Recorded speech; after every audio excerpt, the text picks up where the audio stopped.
think before I could remember wanting to do anything else, I knew that I wanted to be in charge. As a child, my mother didn't have a job where she was the boss. And I always looked at that and wished that she was the boss and that she did make her own rules. So from very early on, I felt like, you know what, whatever I do, one day I want to be more in charge of my business. Two of the things that I wanted to leave behind was that I write my own raps. A man doesn't have to write down your thoughts. You're intelligent enough to write down your own thoughts. And number two, I would become a mogul. It's Nicki Minaj, Dirty Money, holla at your girl. Thanks for the love, I really do appreciate it. I exceeded every expectation I think people had for a rapper. I think black women are held to higher standards. A lot of pop culture takes from black culture and oftentimes doesn't really say they got it from black culture.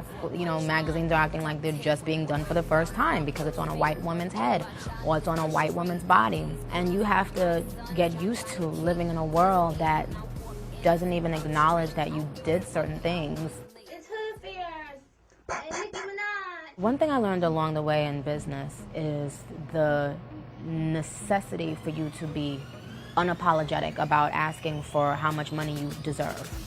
At a very early stage in my rap career, I was making 6 figures for shows. If I heard there was another rapper making that, I thought, you know what, I get out there and command a crowd. I get out there and make my fans happy. I want that too.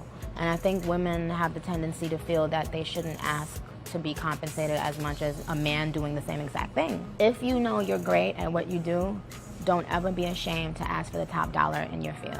I'm feeling myself. I'm feeling myself.